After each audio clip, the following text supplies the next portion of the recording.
চাচ্ছি যে শুরু হোক, যদি কেউ আসে তাহলে জয়েন করে ফেলবে আমাদের সাথে। আমি আসলে নিজে এখন আর কিছু বলতে চাচ্ছি না।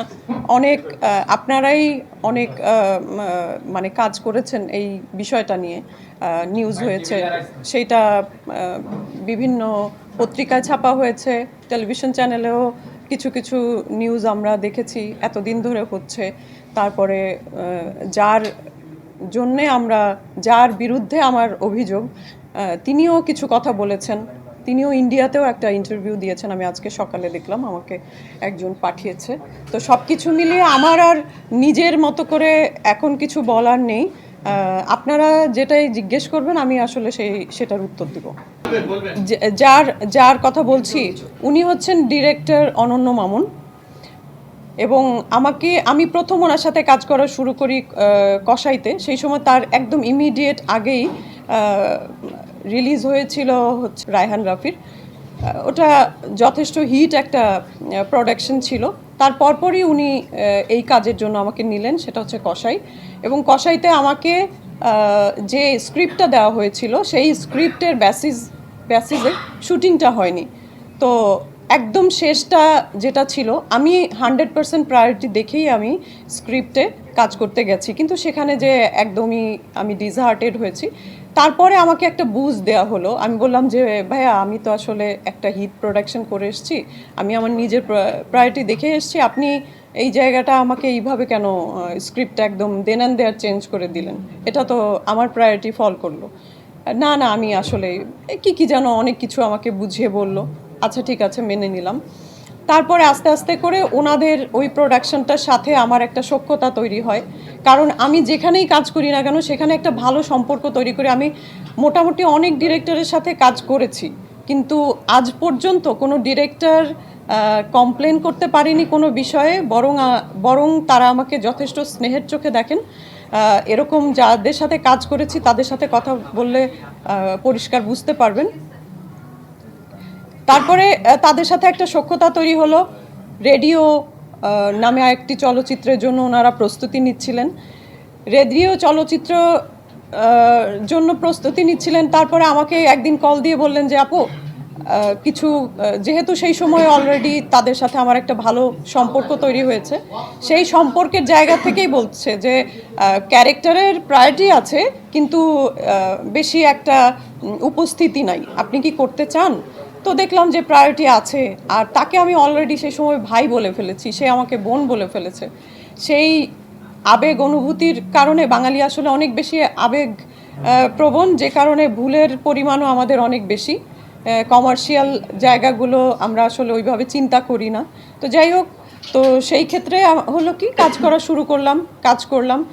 সেই ব্লেমটাও এখন আমাকে দিচ্ছে ওনাদের ওই সেটে যারা যারা কাজে ছিলেন। নাদের ভাই ছিলেন, রিয়াজ ভাই ছিলেন, মমো ছিলেন, জর্জ ভাই ছিলেন, এই সহ আরও অনেক কলাকুশলী ছিল। আমরা চরে যেয়ে কাজ করতাম, আবার চর থেকে যখন ফিরে আসতাম 1টা-1:30 বাজতো রাত, এবং সেটা খুবই একটা গভীর চর। নৌকা দিয়ে প্রায় 1.5 ঘন্টা জার্নি করতে হতো। খুবই মানে ভয়ানক একটা পরিস্থিতি ছিল রেডিও। সেই সেটে মমোর সাথে অত্যাধিক দুর্ব্যবহার করেছিল এই অনন্য মামুনের অ্যাসিস্ট্যান্ট ডিরেক্টর এবং অনন্য মামুন সবার সামনে। ওকে মানে এর থেকে আর অপদস্থ হওয়ার কোনো সুযোগ নেই। সেই কিন্তু মমোর সাথে তাদের সম্পর্কের অবনতি হয়েছে। সেদিন আমাকে টেক্সটে লিখেছে যে আপনার জন্য মমোর সাথে আমার সম্পর্ক খারাপ হয়েছে, আমি এটা ভুল করেছি আপনাকে আমার মুভিতে নিয়ে। তো এই যে অপদস্থমূলক গুলো, এগুলো তো আসলে আমার শোনার কথা না। সেটা গেল। সেই চলচ্চিত্রে আমাকে 1 টাকাও পারিশ্রমিক দেয়নি। চাইতে গেলে বলেছে আপু বাজেট নাই। ওদের সিস্টেমটাই হচ্ছে, ওদের যে অ্যাসিস্ট্যান্ট থাকে, ওদের যে ম্যানেজার থাকে, তাদের সাথে টাকা পয়সার ব্যাপারে আলাপ করতে হয়। মামুন ভাই এগুলোর ভেতরে কখনোই আসে নাই, এবং তার সাথে টাকা পয়সার ব্যাপারে আমি কখনো কথা বলিও নাই। সবসময় রাব্বানি ভাইয়ের সাথে কথা বলেছি, সবসময় সাগর ভাই ওদের প্রোডাকশন ম্যানেজার, তার সাথে কথা বলেছি। আমি যখনই জিজ্ঞেস করতে গেছি যে রেডিওর জন্যে যে বাজেটটা ছিল আমাকে দিয়ে দেন, দরকার আছে, হাসি ঠাট্টায়ও বলেছি, সিরিয়াসলিও বলেছি, তারা সবসময় বলেছে যে আমাদের খুবই ক্রাইসিস আপু, নেক্সট যে কাজটা আসবে অবশ্যই পুষিয়ে দিব। ঠিক এই স্টাইলেই তাদের এই মানে সিস্টেমগুলো এরকম, 1 টাকাও দেয় নাই। পরে অনেক কাজ হয়েছে, সে যে বলে যে সে আমাকে ছাড়া কোনো কাজ করে নাই, ব্যাক টু ব্যাক এতগুলো কাজে নিয়েছে, সে অনেকগুলো আমার সাথে পরিচয় হওয়ার পরে অনেকগুলো কাজ করেছে, তার ভেতরে 3টা কাজ আমি করেছি। কারণ হচ্ছে আমাকে তার ওই কাজের জন্য দরকার হয়েছে, ক্যারেক্টারে দরকার হয়েছে। তাই ফাইনালি যেটা দরদে কাজ করে এলাম ইন্ডিয়াতে, ওনারা আমাকে বলেছে যে 20 দিনের জন্য যেতে হবে। অবশ্যই আমার সেটা জানতে হয়েছে যাওয়ার আগে আমি কয়দিন ওখানে থাকবো, কারণ আমার এখানে তো কাজ থাকে, আমার এখানে শিডিউল দিতে হবে ওদের শিডিউল অনুযায়ী, আমি সেই জন্য জেনে নিয়েছি।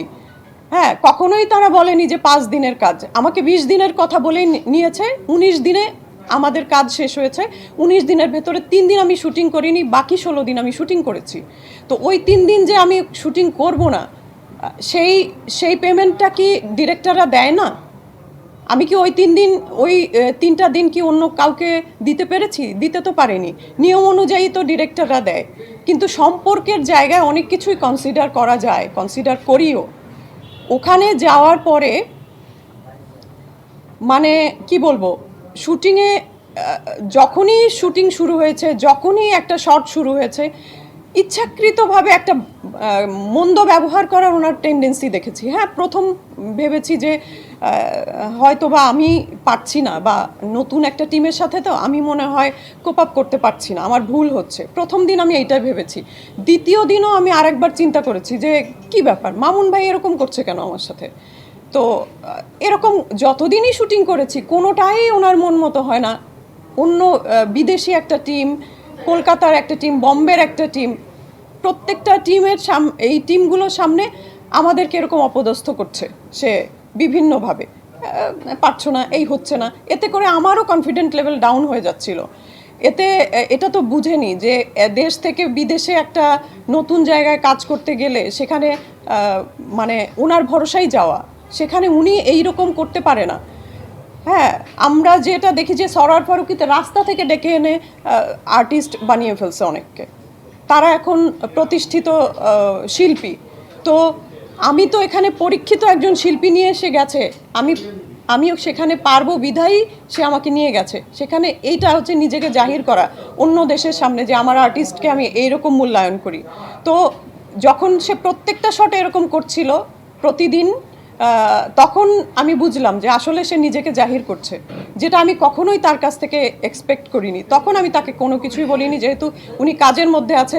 বাই দিস টাইম পেছনে দেখেছি যে বম্বের টিম যারা ওয়ার্ল্ডের সাথে পাল্লা দেয় চলচ্চিত্র নির্মাণ করে, সেই রকম টিম এই যে বাংলাদেশের এই ডিরেক্টরের ডিরেকশন দেখে এবং তার মানে সিস্টেম দেখে ওরা পিছনে বসে মানে কতটা এগুলোকে উপহাস করেছে। তো আমি চুপ করে থেকেছি, ওখানে কিছু বলিনি, কারণ ভিন দেশে কাজ করতে গেছি, যাই আচরণ করি না কেন পুরো বাংলাদেশকে ওখানে রিপ্রেজেন্ট করবে যে ওখানের আর্টিস্টগুলো এরকম, যে কারণে খুবই চুপ করে থেকেছি, বলিনি কিছু, ওনাকেও কিছু বলিনি। তাছাড়া আরেকটি বিষয় হচ্ছে, চলে এসছি কাজ করে, টাকার কথা সেই সময় আমি যেদিন আসি সেই দিন আমি বলেছি যে বানারস তো শাড়ির জায়গা, তো আমি বলছি এখানে এত সস্তা শাড়ি, আমার তো কাজ শেষ হয়ে গেছে, এখন তোমরা দাও, পেমেন্ট দাও। রাব্বানি ভাইকে বলেছি, সাগর ভাইকে বলেছি, সেই একই চেহারা তাদের, সেই একই দরিদ্র চেহারা, তাদের কাছে টাকা নাই। হ্যাঁ, pan Indian movie, crore crore টাকার মুভি আমরা নিউজে দেখেছি, আমরা নিজেরা যে ওখানে শুনেছি, কিন্তু আমাদের টাকা দেওয়ার বেলায় হচ্ছে তার কাছে টাকা নাই। আচ্ছা ভালো কথা, আমি বলছি কিছু তো দাও। এই সব কিছু মিলিয়ে তারা 16,000 টাকা আমাকে দিয়েছিল। তারপরে দেশে ফিরে এসেছি, ভালো কথা। আপনারা সবাই জানেন, যারা নিউজ করেন বা এটার সাথে রিলেটেড, সবাই জানেন যে ডাবিংয়ের সময় আমাদের টাকা পরিশোধ করে দেয় সম্পূর্ণটা। ডাবিংয়ে যে আমাকে সময় দিয়েছিল 4টায়, রাস্তায় 10 মিনিট আগে ওখানে বসে রয়েছি। অপারেশন জ্যাকপটে আমি কাজ করেছি, ওরা আমাকেও কিন্তু ওদেরও ওখানে শিডিউল নিতে চেয়েছিল। তা আমি বলেছি যে 2টা চলচ্চিত্রের ডাবিং আমি একদিনে ওইভাবে হয় না, একই একটা ইয়েতে থাকতে হয়তো, অ্যাক্টিংয়ের মধ্যে আমি ওইটা পারবো না হয়তো। এখন আমি ওখানে যে বসে আছি, না অ্যাসিস্ট্যান্ট এসছে, না ডিরেক্টর এসছে, না কেউ এসছে। 1.5 ঘন্টা বসে আমি অপারেশন জ্যাকপটের হচ্ছে যে ডাবিং দিলাম, তার আরেকজন আর্টিস্ট নিয়ে।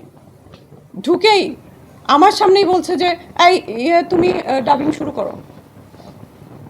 ঠিক আছে, তো এই বিষয়গুলো টাকাটা কখনো কখনো প্রধান বিষয় না। কসাইয়ের টাকা না দিয়ে আমাকে দরদে আমাকে রেডিওতে কাজ করাতে পারতো না, রেডিওর টাকা না দিয়ে আমাকে দরদে নিয়ে যেতে পারতো না। টাকাটা কিন্তু মেইন ফ্যাক্ট ছিল না। আমাকে সে যথেষ্ট যথেষ্ট ছোট করে কথা বলেছে, যথেষ্ট হেয় প্রতিপন্ন করেছে। সে ফেসবুকে প্রথমত আমার পারমিশন ছাড়া আমাদের কনভারসেশন, আমার আর অনন্য মামুনের কনভারসেশন মেসেঞ্জারে, সেটা সে স্ক্রিনশট পোস্ট করেছে। কি বলবো, এটা তো আমাকে ছোট করার জন্যই তো এটা করেছে। এটা কিন্তু সে দণ্ডনীয় অপরাধ করেছে, এটার জন্য তাকে অবশ্যই সরি বলতে হবে। সে আর্টিস্টদেরকে এইভাবে অপমান অপদস্থ করে দিনের পর দিন পার পেয়ে যাবে, সে দিনের পর দিন টাকা বাকি রেখে পার পেয়ে যাবে। তার অ্যাসিস্ট্যান্টকে বলবে যে মামুন ভাই জানে এখনও বাজেট হলে আপনাকে জানাবো। মামুন ভাইকে বলবে যে রাব্বানি তুমি এখনও টাকা দেওনি। এই ড্রামা তাকে বন্ধ করতে হবে, সবার পাওনা টাকা দিতে হবে, আমার টাকাও দিতে হবে, যারা যারা টাকা পাবে তাদের টাকাও দিতে হবে। এবং সে যে মানে বেআইনি একটি কাজ করেছে আমার পারমিশন ছাড়া, ওখানে যে আমার স্ক্রিনশটগুলো পোস্ট করেছে মেসেঞ্জারে, এই জন্য তাকে সরি বলতে হবে। প্রথমত আমি তার নাম উল্লেখ করে কোনো স্ট্যাটাস দেইনি, আমি প্রথমত তার নাম উল্লেখই করিনি ওখানে। সে এই ধরনের দুর্নীতি করে যাচ্ছে দিনের পর দিন, এই রকম বাটপারি করে যাচ্ছে আমাদের সাথে, আর্টিস্টদের সাথে। কিন্তু তার ফেসবুকে আমি প্রতিনিয়ত নতুন নতুন পোস্ট দেখেছি যেগুলো নীতি কথায় ভরা।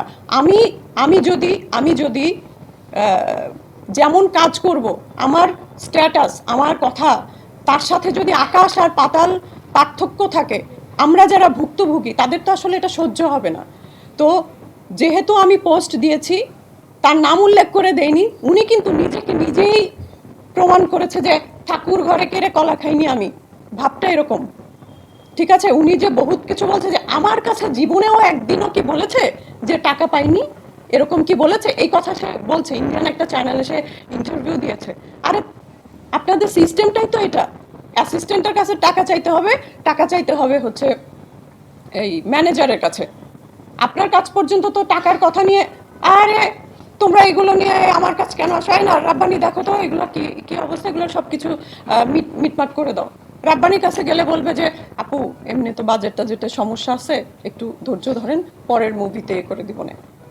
এই যে নাটকের ভেতরে আমরা ঘোরপাক খাচ্ছি, এবং তার যে আর্টিস্টদেরকে অসম্মান করার যে টেন্ডেন্সি, একজন ডিরেক্টর হয়ে আর্টিস্টকে সম্মান না দিতে পারলে মানে এইভাবেই সে কাজ করে যাচ্ছে। এবং আমাকে সে বলছে যে আপনাকে আমি ব্যাক টু ব্যাক 3টা মুভিতে নিয়েছি। উনি আমাকে ব্যাক টু ব্যাক কিসের 3টা মুভিতে নিবে?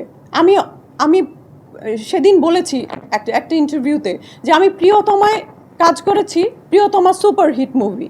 জানুয়ারে কাজ করেছি রায়হান রাফির সুপারহিট ওয়েব ফিল্ম।